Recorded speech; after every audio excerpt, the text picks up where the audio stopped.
Eerily haunting true stories about remote abandoned locations rich in history. Come with us in our travels from state to state, if you dare. Be the last time anybody sees us alive. I don't know where she has us, but we're gonna get something killed. Hello? Gina, there is a beehive over there. Do you see that in the hole? Buckle up, Buttercup.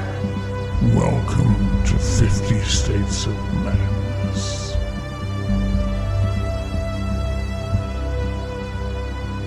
Welcome to 50 States of Madness. Hi, welcome. I'm Shannon. I'm Gina.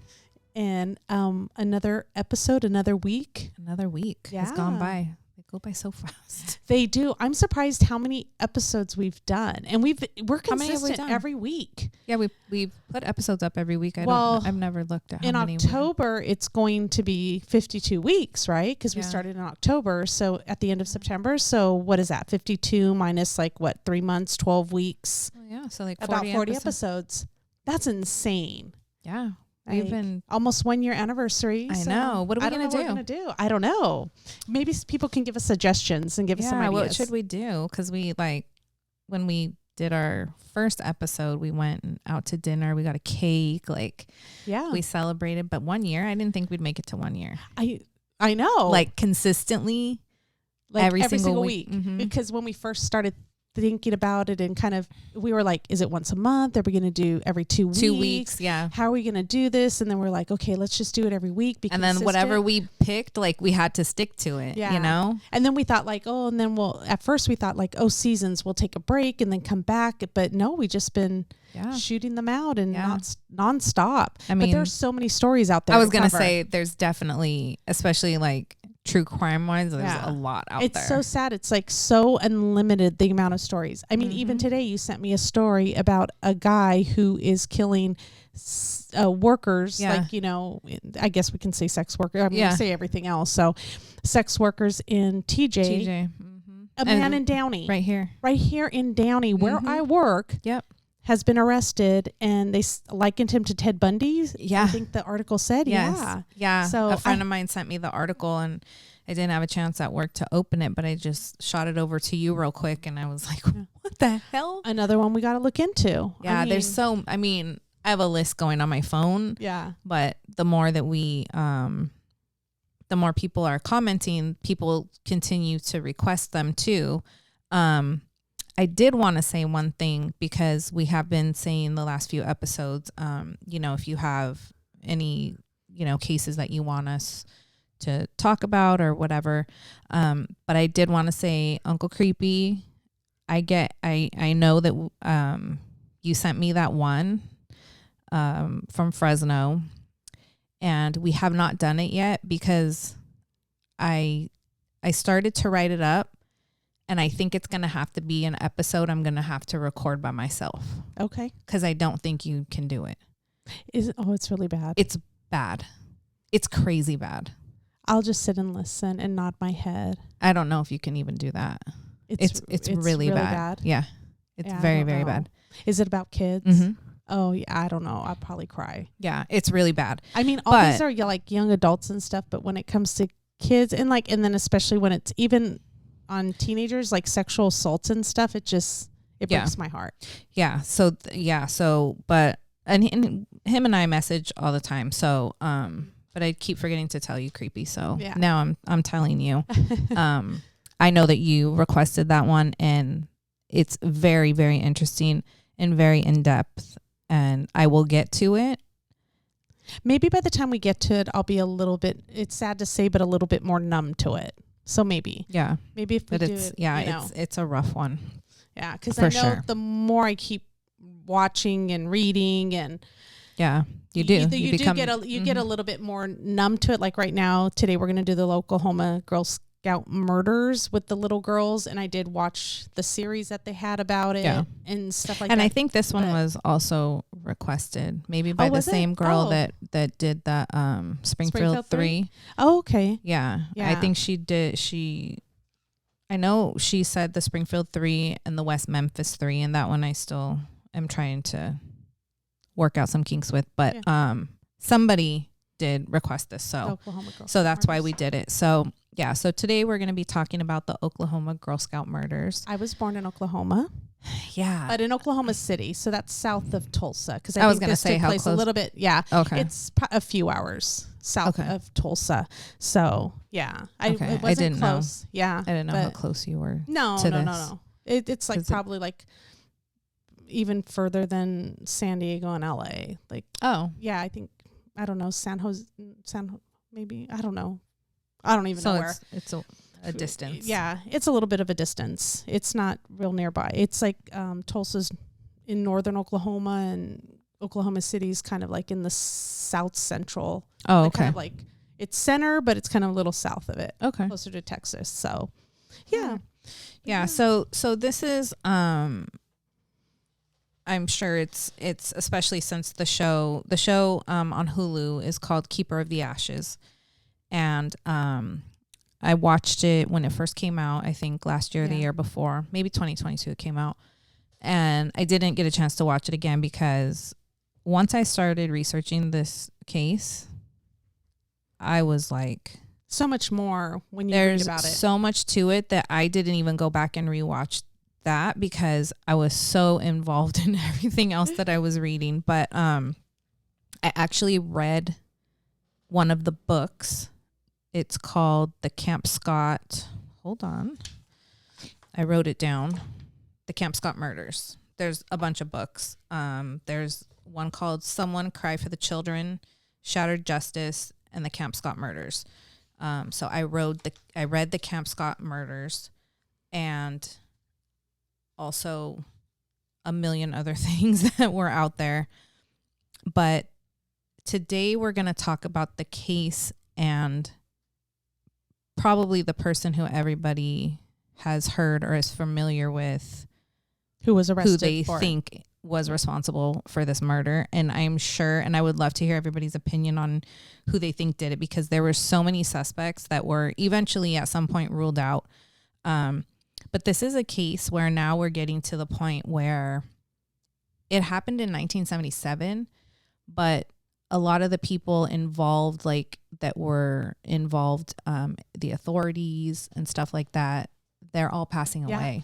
It does. It comes to a point where the original people who invested, they're not around to interview, to follow up, nothing. Yeah. So it's, unfortunately, it's probably never going to be solved, you know.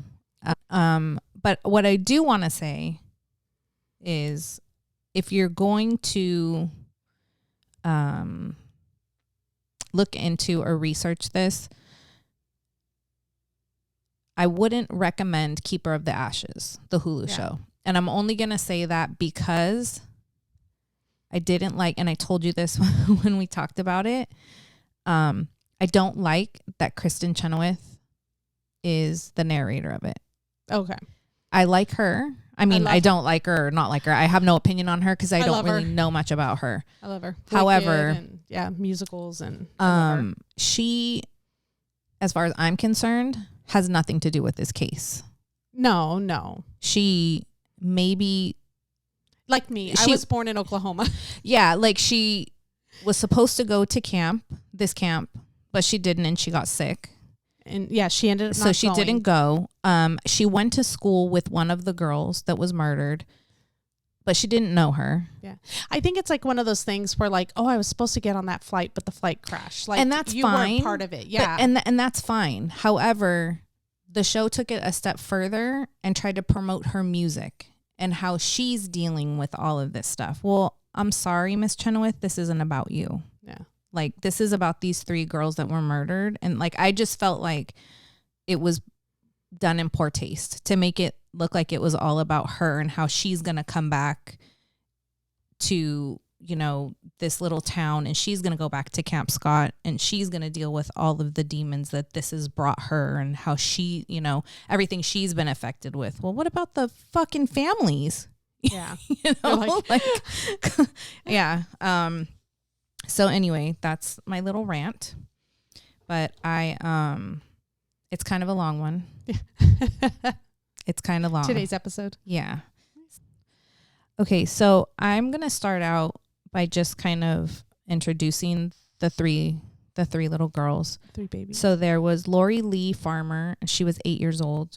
Michele Heather Guse, who was 9 years old, and Doris Denise Milner, who was 10. And she went by Denise. She went by her middle name.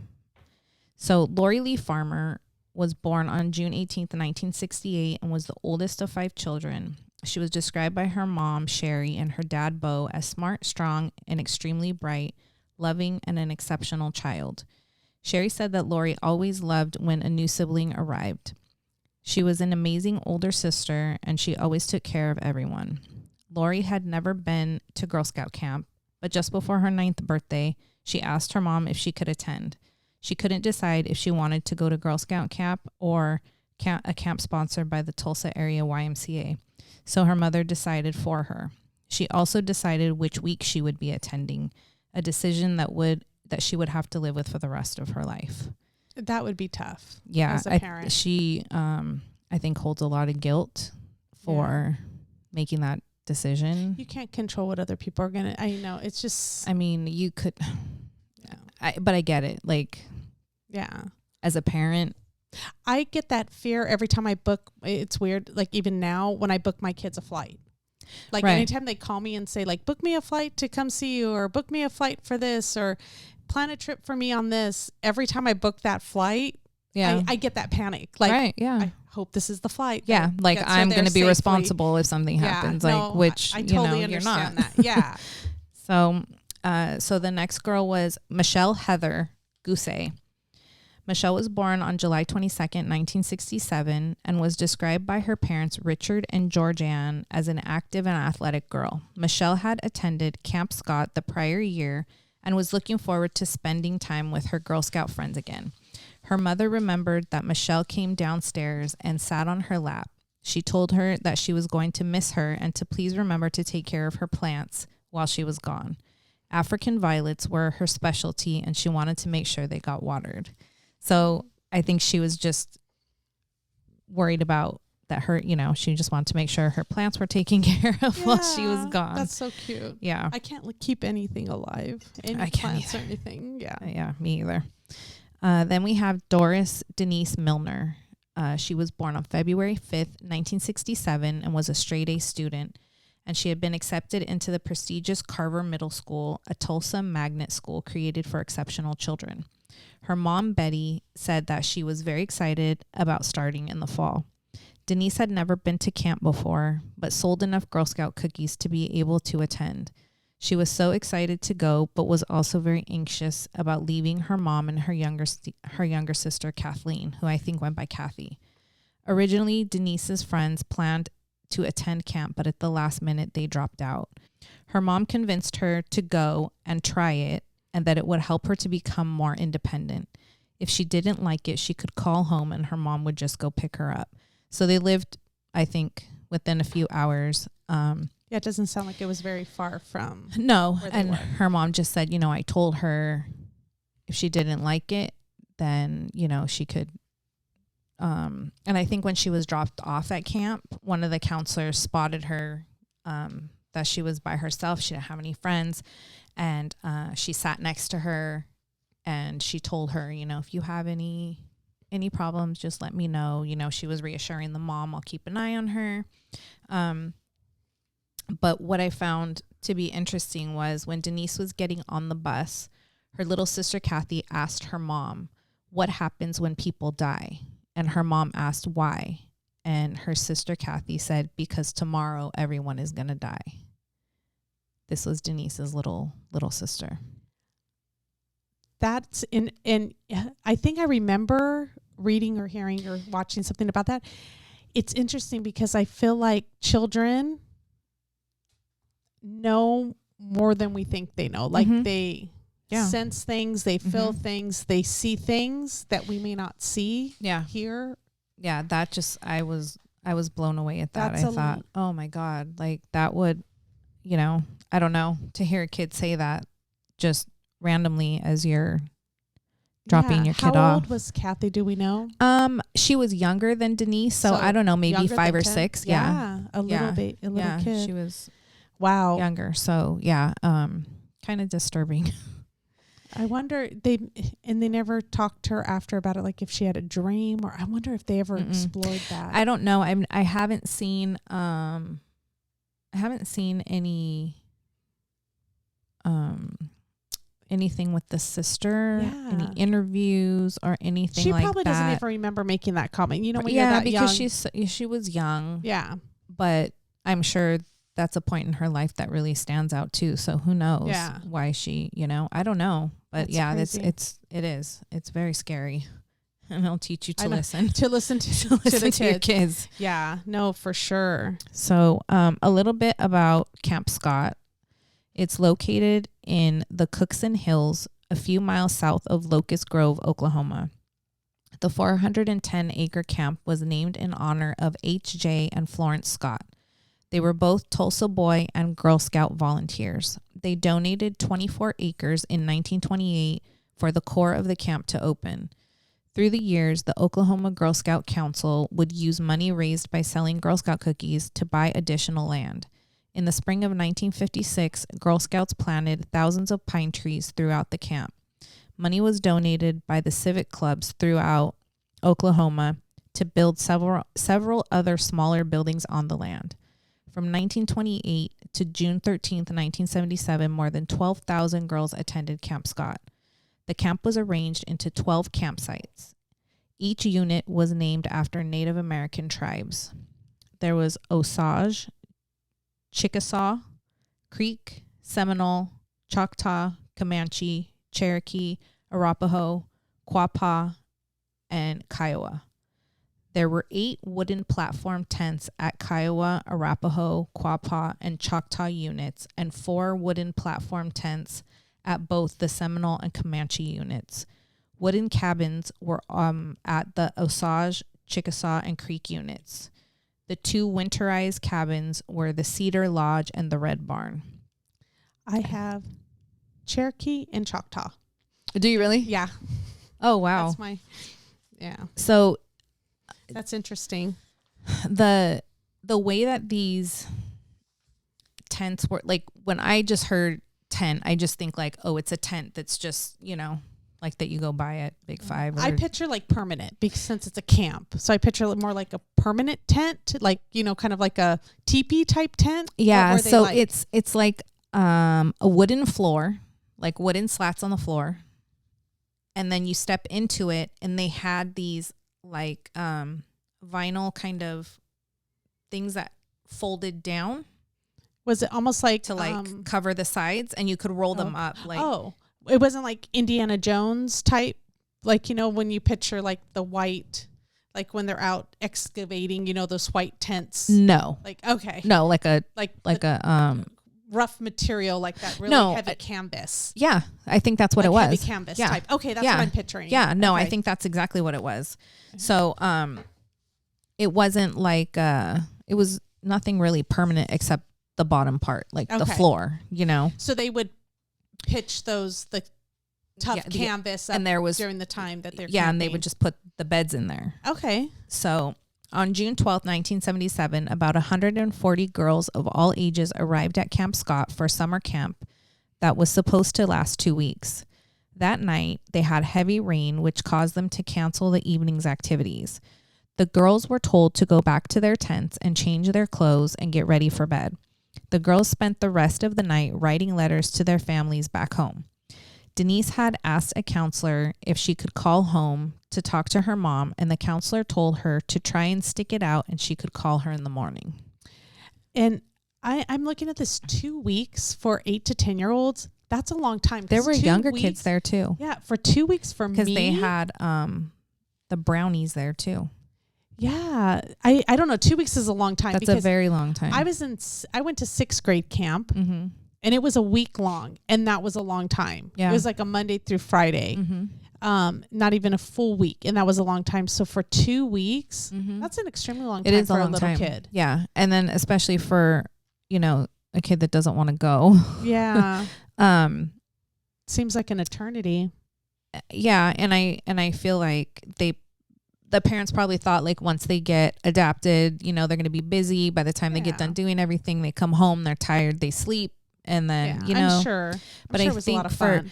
For these 3 girls, they didn't know anybody. So they didn't go with their friends. And that's kind of how they all got grouped together. Oh, okay. So Lori, Michelle, and Denise were in the Kiowa unit, and they were sleeping in tent number 7. The girls didn't know each other, but they seemed to bond quickly. So you'll hear this tent referred to as tent number 7 and tent number 8. The Kiowa unit campsite did not count the counselor's tent as tent number 1. So there were 7 Girl Scout tents and 1 counselor tent. But the police and investigators saw a total of 8 tents and considered the victim's tent as tent 8. Oh, okay. So you'll hear... It's like the counselor's tent and then tent 1, 2, 3. So the people who are attending... But when the police got there, they count it. But they said, oh, this is the 8th tent. So they were... Was it the furthest out tent? Yes. Okay. Yeah, it was the furthest one out. And so it was actually tent number 7 that they were sleeping in. Okay. So the counselors shared their own tent, and there were 4 girls to each tent except in tent number 7, where there were only Lori, Denise, and Michelle. The Kiowa unit was more isolated than the other units. It was located right next to the border of dense woods at the westernmost edge of the camp. It was accessible only by a service road that came to a dead end at the campsite. It was arranged in a semicircle with a kitchen and meeting area in the middle. The tent the girls were staying in was the furthest removed from the counselor's tent, about 100 yards away. It was the closest to the restrooms and was about 75 feet from any other tent. Their tent was not visible from the counselor's tent.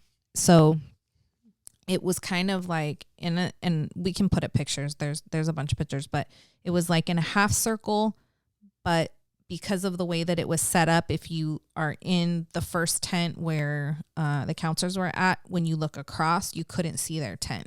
That was the only tent. Yeah, and you couldn't. Trees. It was, I think, no, I don't think it was the trees. I think maybe like the bathroom or there was something that was blocking it. Oh, okay. So one of the counselors in the Comanche unit said that night she was walking back from the restroom and saw a dim light shining in the woods nearby. This was after lights out. It was just around the tree line that surrounded the area, and the counselors knew that no one should be in that area. She pointed her flashlight in the area, and immediately the light she saw was turned off. It then was turned back on and started to move northwest in the direction of the Kiowa unit. She again tried to see what it was, and when she pointed her flashlight at it, the light turned off. The counselor waited there for a few minutes and didn't see anything, and she decided to return back to her unit. Around 10:30 p.m., a counselor went to do a tent check in the Kiowa unit. Tent number 8, or tent 7, was the last tent she checked on. The girls were all finishing their letters home by flashlight. She told them it was time for bed, and after a few minutes, she closed the flap on the tent and left. At some point during the night, another counselor heard a girl screaming in the woods and found that she was sleepwalking, and they put her back to bed in her tent. Another girl in the Quapaw unit, which housed the youngest members, during the night was heard screaming. She told counselors that she was walking to the restroom and someone grabbed her by the raincoat. Other girls said that someone was walking around their tents. One girl said that she saw a man in the woods. The counselors attributed all of this to first night jitters or pranks and escorted the girls back to their tents. Gina. What? If they would have only taken them seriously. I know the what ifs. I'm sorry. No, it's I'm crazy. Just shocked. Like, no, you're at a camp with kids. Whoever did this, whether I'm not convinced it was just one person. Yeah. It could have been. Yeah. But I'm not convinced that it was just one person. But the fact that all of these things happened, this person was cruising around this camp for quite a while.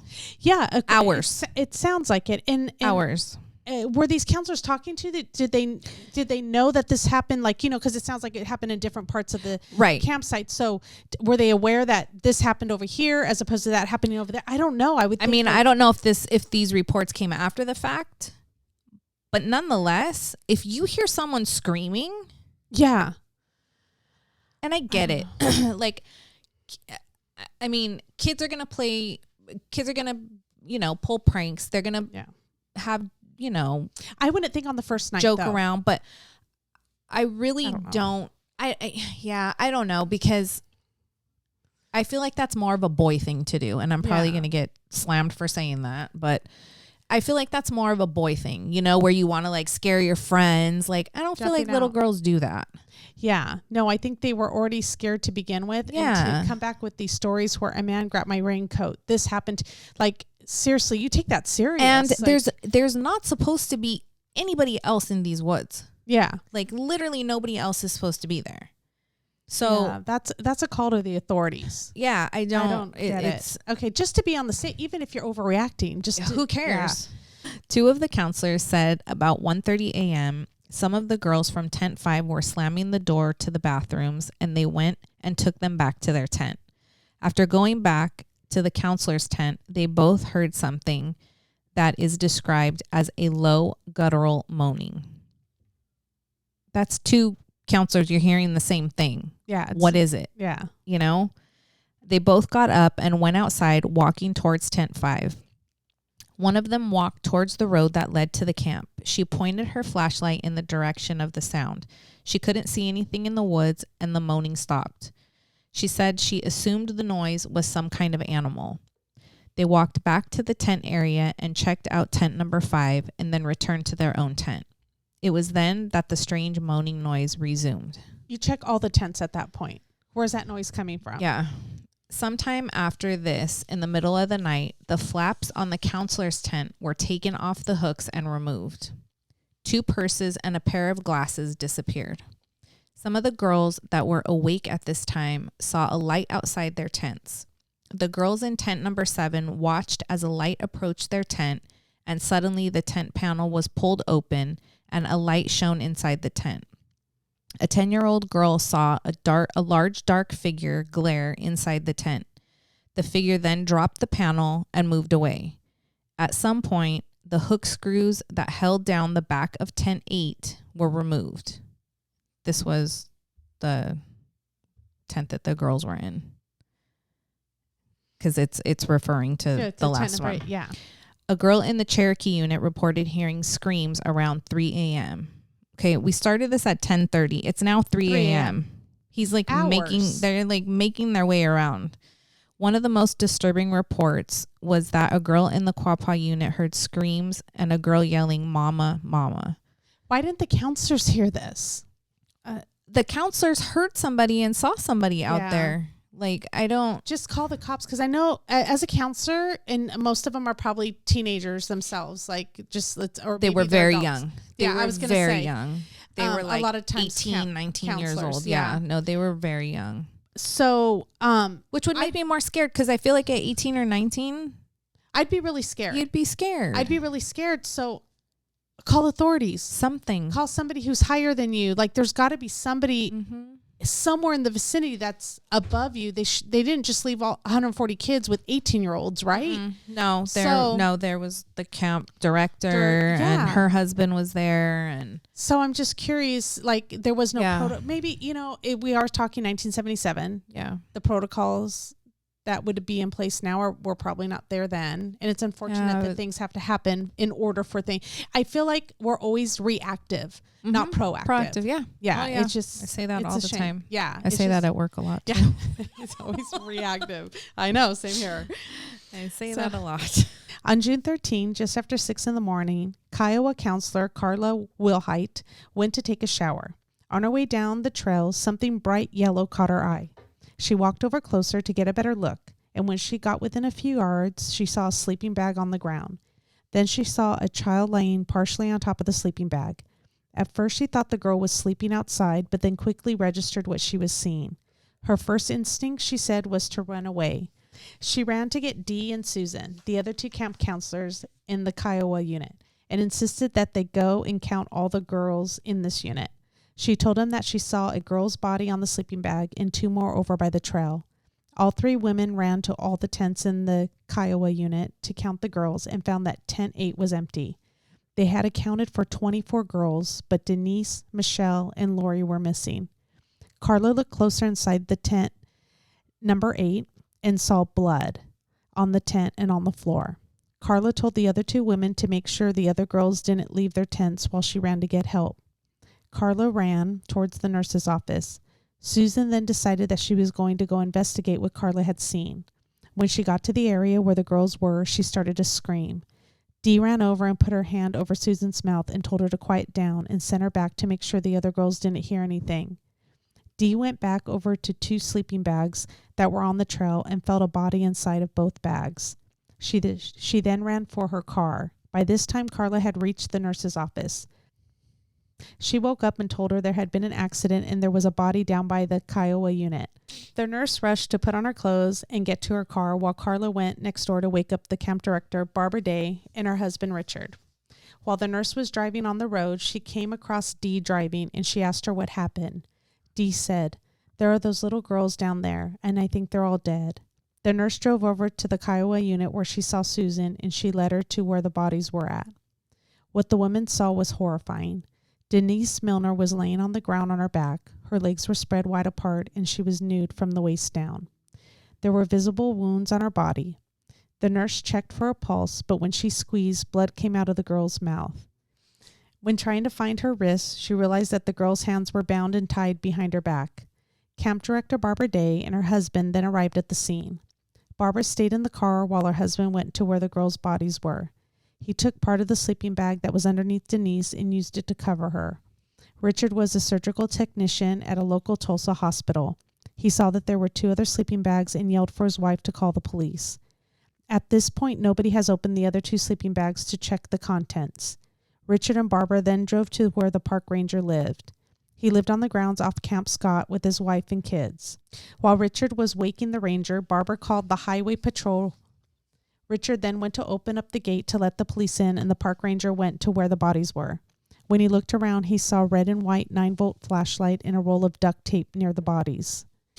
While all of this was going on, the other counselors were instructed to take all the other girls to the breakfast area, making sure they stayed away from the Kiowa unit area. Then they went swimming, did some arts and crafts until the buses arrived. All of the girls were loaded onto charter buses and sent back to Tulsa. During this time, camp counselors were using name lists trying to figure out what the girls' names were. There are conflicting stories about what the girls' parents were told and about why they were all coming home. Most of them said that they were told there had been an accident at the camp. The parents were all waiting for the buses to arrive, not knowing if the girls would be coming home. The 3 girls' families were reached by phone and told that their daughters had been killed. Not much more information was given. Camp Scott was closed on June 14, 1977, and never opened again. To be told over the phone, did they go to their place or they called them? No, they called them. And told them that their kids, and we don't know how or why. You know, my first reaction would be, I would think it was another camp. It was one of the camp counselors at first, you know, but. Yeah, I've seen some interviews with the parents and stuff, and one of the, I think it was in the Keeper of the Ashes, they interviewed one of the girls' parents, and the dad, I think, was a doctor, and he actually brought somebody home with him from the hospital to tell his wife, to help him tell his wife. And he told her, she said that when she saw somebody else come in the door with him, she knew something was wrong. Because she knew the girls were coming home, right? Because there had been an accident, so she knew they were picking up the kids. I don't think so. She didn't know anything at this time. I think she was just probably suspicious of why he looked the way he did, and he had somebody else with him. And he asked her to please sit down, and she said, "I'm not going to sit down. Like, tell me right now what happened." So I don't know, call it a mother's intuition or whatever. But I just know that they were told that there was an accident, and that was it. They were killed, and that there was an accident. I don't think any other information was given. Oh. But for the other parents, could you imagine being the other parents who were just told that there was an accident, there were girls killed, and you're waiting by the bus, not knowing if your kid's going to be on the bus? If you were the one, that's scary. Yeah. for everyone. Yeah. So one of the first responders was Sheriff Peter Weaver. He said he felt like the person or persons that did this chose this tent because it was 50 feet away from any other tent and was close to the dense brush. He also said that he touched Denise Milner's body and estimated her body temperature to be somewhere around 70 degrees. This led people to believe that she had only been dead for a short time because her body was still somewhat warm around 7 a.m. It wasn't until the other officers and a medical examiner arrived around 10 a.m. that the 2 sleeping bags were opened. And I just want to say that when they say like they chose this tent because it was at the end, to me, if they were wandering around from 10:30 p.m. to 3 p.m., I think it was more than that. Like they were searching for the perfect, like maybe because there was only 3 of them, you know, like you said, like if there was more than one, let's say there was 2 people, like how many kids can we handle at one time? The other tents all had 4 kids because some of the kids said that they were there, you know, and then they were trying the kid who got grabbed. Opportunity. I think it was more opportunity as opposed to location. Oh yeah. You know, but yeah, I mean, that did help that it was so far away, but they were scoping out all the tents. Yeah. You know, that's crazy. And, you know, there's so many theories about how this all went down. But one theory is that they were after one girl in particular. So it's somebody, and it was Denise Milner. Okay. That they believe that. And so that would make more sense because if they're going from tent to tent looking inside it. And this is just somebody, you know, I've read so many different theories and I think Keeper of the Ashes goes into, you know, they do like a whole recreation of, you know, how it happened and if it could have just been one person, how they could have done it. Because at first I'm like, this is not just one person. Yeah. I don't care if they're kids or not. Someone's going to get away. You go after one kid. I mean, I would think the other 2 would, I don't know, hit him over the head with something or run and scream. Yeah, like scream. I don't know. For help. I mean, but who knows? Again, this is one of those situations where it's like you don't know until you're there what you would do. Who knows? They could have just been in shock and panicked and just sat there speechless. Yeah. You don't know. The Counselor D and Richard Day had touched the 2 sleeping bags, assuming there were bodies in there, but they had not to this point opened them. When law enforcement opened the first sleeping bag, they found 8-year-old Lori Farmer, and she was wrapped in bloody bed sheets. The next sleeping bag was opened, and they found Michele Guse. She was bloody and bound in the fetal position. She had a cord around one hand and looped tightly under her buttocks and then bound to the other hand. Some reports said that these 2 girls had ligatures around their necks. Bloodstained clothing was found in their sleeping bags. There are conflicting reports about what the girls were wearing. Some reports said that they were nude from the waist down, and other reports said that they had something on. Denise Milner was lying out in the open and was nude from the waist down. Her pajama top was pulled up under her arms and her arms taped down around her shoulders with black duct tape that ran across the pajama top. Her hands were bound behind her with thick 2-inch duct tape. There was also some type of cord underneath the tape. She was severely beaten on her face with some type of blunt object. There were 2 ligatures around Denise's neck. One was a cord and the other was an elastic bandage. Attached to the cord was a cylindrical object approximately 4 inches long and made of terry cloth towel material. The surrounding area has many farmhouses that have been abandoned. They searched all of these areas. There are also cliffs, and in these cliffs, there are little caves. There were 3 caves in this area that they would find evidence. In one of the caves, someone had built 4 small fires, something they felt was ritualistic. They found a pair of sunglasses that a camp counselor said was taken from them. They also found duct tape that was the same as the tape that was used on the flashlight that was found near Denise's body. So that red and white flashlight that they found, it had like a piece of newspaper on it. And then it had a little hole cut and there was duct tape around it. So basically when you turned the flashlight on, it was very, very dull and the light only came out of that one little hole that was exposed. They did it on purpose so it's not bright. Yeah. So that was the duct tape that was found in one of the caves. So then they found some wedding photographs. These pictures were then shown on the news to see if anyone would come forward. This was when the police zeroed in on Gene Leroy Hart. These pictures were photos that Hart helped develop when in jail in a work release program. The tape and the sunglasses that were found would actually put Hart at Camp Scott, because we've talked about like a lot of cases where there's all this evidence, but it doesn't put them at the actual scene. Yeah. Where these actually do. They put him there at Camp Scott. So in 1973, 4 years prior to these murders, Hart was in Mays County Jail serving a sentence 145 to 305 years. Yeah. So how is he out? For rape, kidnapping, and burglary when he escaped. Yeah. His mother brought him a file inside of a Bible, and he sawed his way out. Wow. He was caught after 10 days and then brought back to jail, only to escape again a few weeks later. This time, they were unable to find him. He stayed in the Locust Grove area, and people reported seeing him all over town. They would say, "We saw him 1 minute, and the next minute he was gone." While the town was terrified, the authorities continued on their manhunt.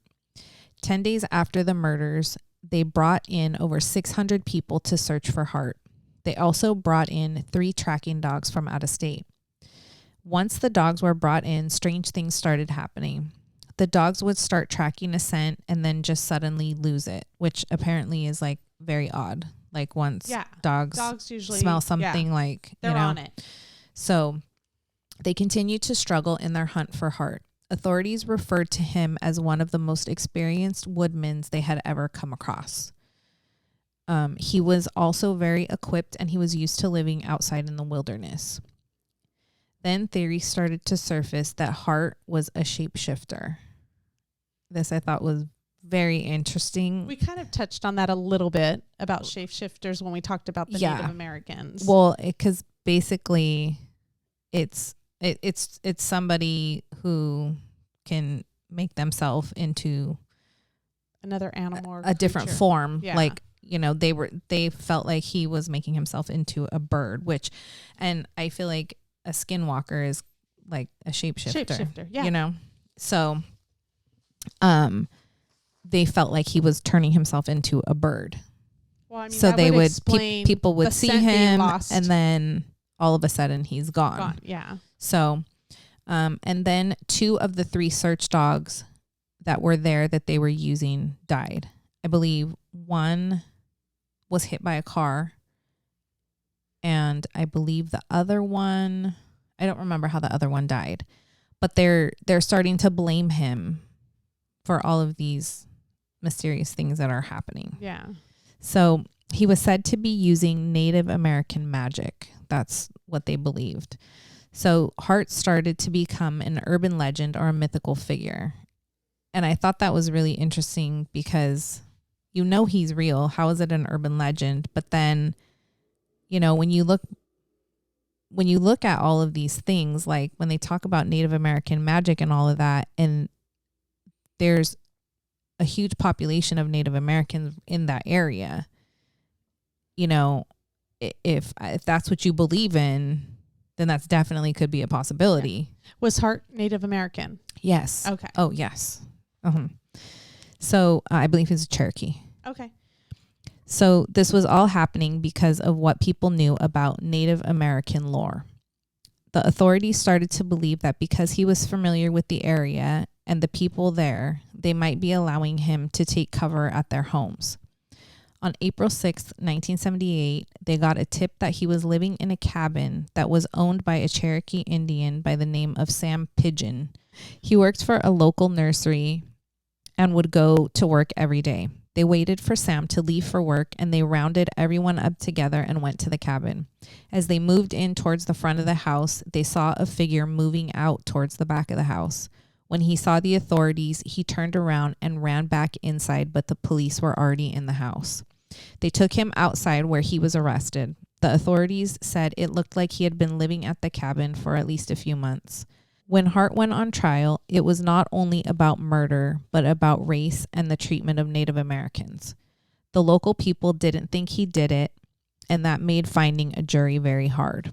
Hart was Native American, and so was the majority of the town. I just have a question. So do they believe that he was wrongly accused and convicted of the rape charges as well, where he was already serving time and escaped from jail? No, because I believe he pled guilty to those. So he's okay raping the woman that he raped prior to this. This was like a big thing because yeah, he had so much support from the people in this town.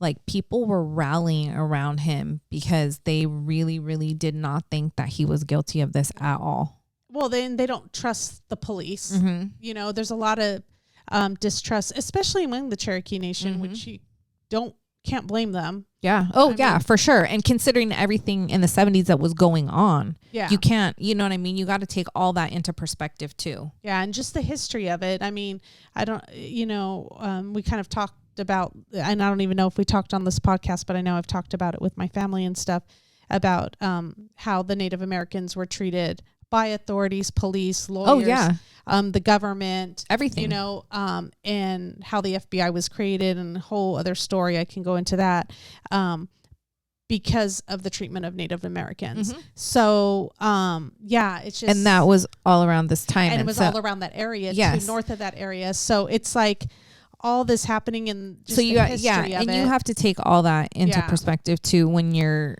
As to why they automatically distrust what the police are saying. Yeah. Absolutely. 100%. So many high-profile attorneys wanted Hart to hire them. However, he chose to be represented by Garvin Isaacs, a local Oklahoma attorney. Hart said, "I don't want them. I want you. You come highly recommended. You only hire those people when you're guilty, and I haven't killed anybody. I am not guilty of anything."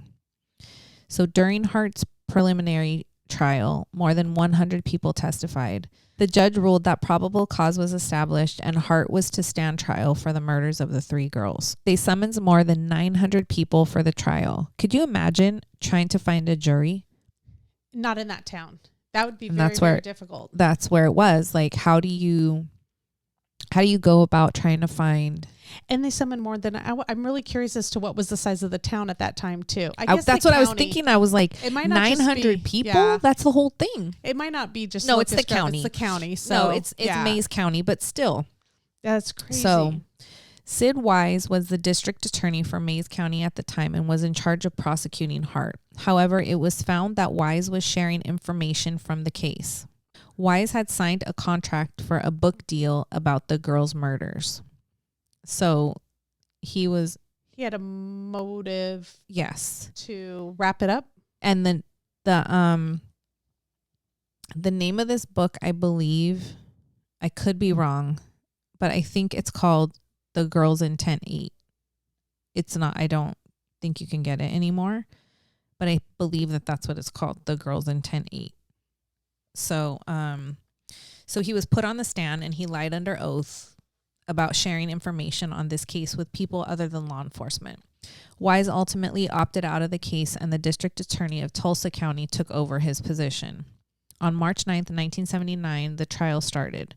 The parents of the murdered girls attended almost every day. It was discovered that the glasses that were found in the cave that were to have said to have come from the campground were initially taken to the property room after the initial search of the campgrounds. So the question was, how did they get from the property room to the cave? So obviously we know where this is heading. They think that the police planted them. Planted it, yeah.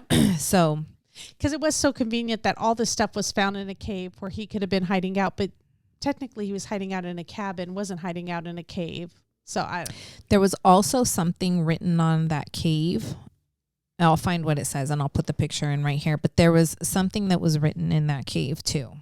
That pointed to Hart. Mm-hmm. Okay. But one thing that that positively did tie Hart to this case were the pictures that were found in the cave, those wedding pictures. So during the trial, they had a jailer come in and testify. He testified that those pictures were in Peter Weaver's Peter Weaver was the sheriff from Mays County, that they were in his desk when Hart broke out of jail. This jailer said that Peter Weaver hated Hart and had taken the pictures and thrown them on his desk and said, "I'm going to get this son of a bitch if it's the last thing I do." So they're saying that he planted those pictures too. He was there on the scene because he escaped from his jail. So Hart's attorney tried to prove that the evidence found at the cave was planted by Weaver. The media then set up a press conference in the middle of his trial, and people were allowed to submit questions. This is bullshit. Yeah. This guy in the middle of his trial was allowed to have a press conference and be questioned about things. Yeah, that's crazy. What the Normally, hell? they don't even want you to talk. It's like you're not allowed to speak at all. Yeah, about the case. Nothing. Yeah. And now you're gonna allow people to ask him questions, like in the midst of this, like in the middle, like. And they submitted the questions beforehand, so it wasn't of like course, any so of they these questions were surprises. They could pick and choose what they wanted him to answer. They said they allowed this because they wanted to humanize him, since so many people had such different thoughts and theories on him. I mean, the girl's parents were not in support of this at all, which I totally understand. But I do kind of get what they're saying about him, you know, people having such different feelings about him or theories about him. Because if you're talking about him being an urban legend. Yeah. You know what I mean? Like, did they just want him to like show his face to be like a shapeshifter? So they're like, no, he's human. He's a human. He's a real person. But then how about, but let's not let people ask him questions. Yeah. I think that was just a step too far. So on March 31st, 1979, only 5 hours later, Gene Leroy Hart was found not guilty. He then went back to the Oklahoma State Penitentiary to serve out the rest of his 300 and something year sentence. So basically, at the end of the day, it didn't matter if he was found guilty or not, because he was going to be in prison for the rest of his life anyway. So it doesn't matter. Yeah. But I think just for the families, you know, I think it was a huge to be found not guilty, like for them to have to deal with that. But I think if you look back on it, he had a jury of his peers, which were a lot of supporters. Yeah, of course. Of course. So on June 4th, 1979, Hart was in the prison yard exercising. After he was done, as he was walking off the prison grounds, he collapsed and dies. Immediately, rumors started to circulate that Hart was poisoned. After speaking with his mother, they find out that Hart's only biological brother died of a heart attack at age 36. After performing an autopsy, it was confirmed that Hart did die of a heart attack. So they said, I think in the autopsy, he had like 90% blockage on one side and 80 something percent blockage on it. Ran in the family. Yeah, like it ran in the family, and he, you know, so he died, and this was immediately after the trial. Immediately after the trial, yeah, like what, 2 couple months later. Yeah, So, you know, it. So there's no closure. So did they ever try to go after anyone? Were there any other suspects? There were so many other suspects, but they just zeroed. They were all just. I mean, there were so many things that were put out there where people would say, "Oh, you know, I suspect this person, I suspect that person." But nothing ever came of any of the information that they had. I think Gene Hart was a good suspect to look at, and it could be probable that he was the one who did it. I mean, to me, he's already committed rape, you know, but he never went after children before, and I'm going to look at that. And then also, though, just did they really plant it or did they not? That's where I'm like going back and forth, you know, with the police. I just wish things were all done on the up and up, and maybe if they were, and people are saying that things were planted, but to me, if you dot all your I's and cross all your T's and everything's clean, you have witnesses to everything, as far as finding the evidence, packing it up, documenting all that stuff, I just feel like it would clear up a lot of the suspicion. So in 2022, they retested. Or they didn't retest. They tested DNA that was found, and he was I don't think they could say that, yes, it was him, but everybody else was eliminated. So it's strongly believed that he was the person that did this. Yeah. I don't know if he acted alone again or not, but, and I mean, at this point, what do you know, I don't know. I don't know if it would make things better to know if he was still alive, or yeah.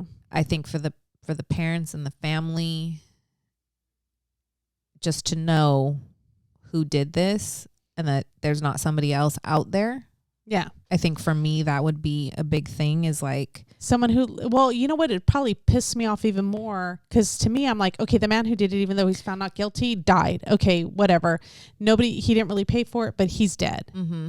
But it would hurt me worse to know that somebody's out there and just continue to live his life like nothing happened. Like, go on, whatever, to have a family, grandkids, happy life, birthdays, celebrations, you know? And you took the life of my child. Like, oh my gosh, that would anger me so much. Yeah. There was also something that I wanted to point out too, that a few months prior to these murders, the counselors had gone up to Camp Scott to do like a training or whatever.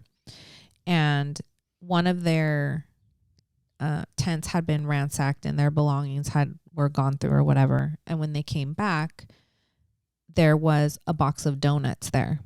And the donuts had been taken out of the box by somebody, and a note was left inside of this box of where the donuts were at. And it said, "We're on a mission to kill 3 girls in tent 1. So, the counselors at the time, well, here's the thing. The counselor at the time just kind of brushed it off as like a prank or whatever. And the note was ripped up and thrown away, discarded of, and never seen again. She can't recall exactly word for word, like verbatim what this says. They don't know if it said in tent 1 or in a tent or we or I or 3 girls or 2 girls or whatever. But her recollection is that it did say 3 girls. So I think there's so much to this story. This note was left with donuts how many months beforehand? Like 2 months prior to. And had Hart already escaped 2 months prior. Mm-hmm. Okay, just checking. Like I'm all being detective now. Yeah, I mean, you know, so he had escaped. He escaped in 1973. So he was living for 4 years before the murders took place. Yeah. Okay, I didn't catch that. I'm sorry. Wow. Okay. Yeah. 4 years without them finding him. Mm-hmm. Okay. So it when you think of all of these things that happened, like this note that was left, and it was just okay, I just want to say, like, if people are saying we spotted him here but he disappeared, we spotted him but he disappeared in Locust Grove, do you think it was kind of like, I don't know, the attitude of the police to be like, you know what? We know he escaped. We're going to catch him eventually, but we're not going to actively go out there, because when they actually actively went out to go look for him at the cabin, they got him. I think it took something like this to happen again. Yeah. Like, I'm like, you're being reactive and not proactive. You know, the guy's out there. You hear people citing him in the Locust Grove area. You would think like, okay, we're going to get this guy. Yeah. And I think just the fact that, you know, a lot of the people in the town were protecting him. I do believe that. Yeah. So I believe, he did have places to go. I don't believe he was in the same place for the whole entire time, because I think he had people protecting him. Yeah. But I feel like there was, as in a lot of cases that we talk about, a lot of mistakes made.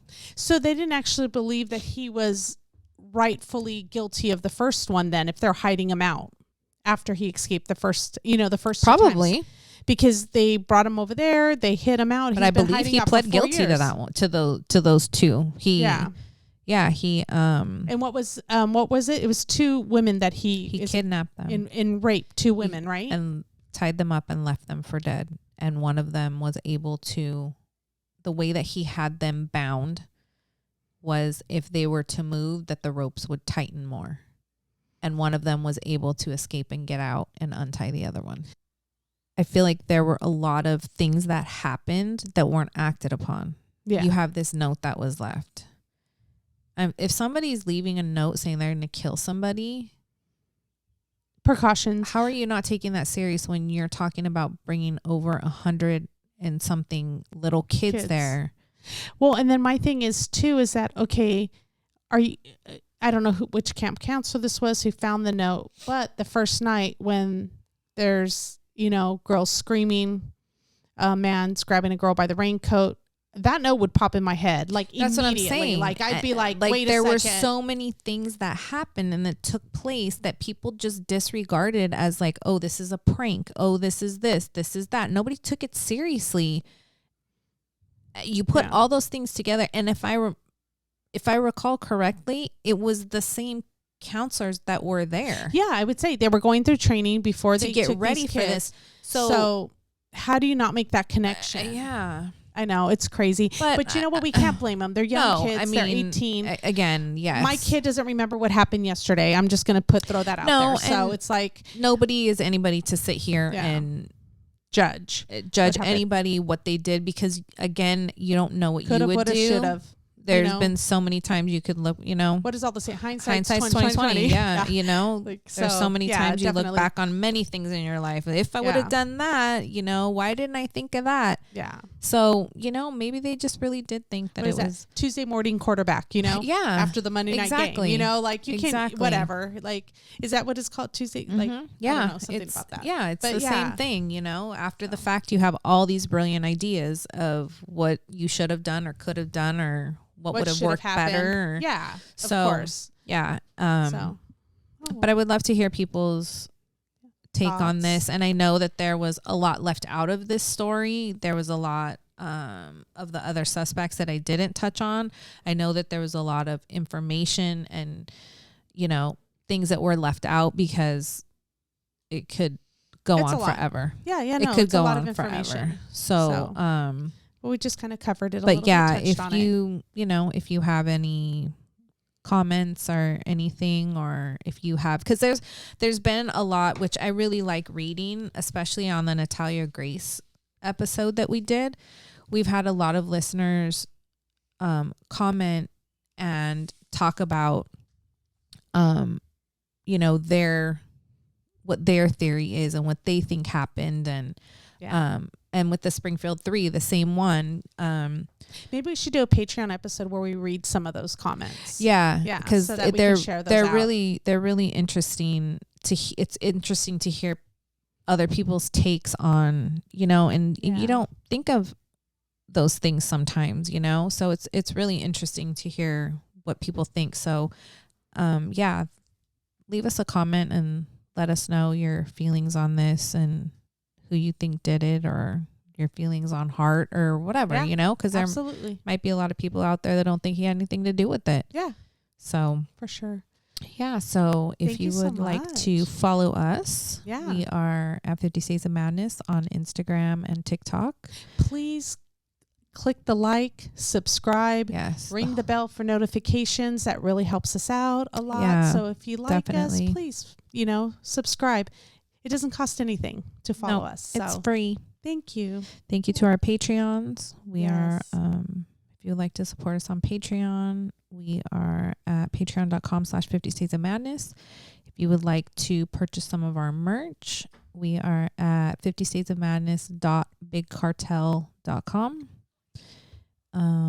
Check it out. It's super cute. Yeah. And we'll have more product up shortly. Yeah, shortly. So, we keep saying that, but it will. Yeah, it took us forever just to get the t-shirts up. So we're good. But we're there. We're working on it. So, Thank you so much. Thank you. And we will see everybody next week. Yeah. Have a safe week. Bye.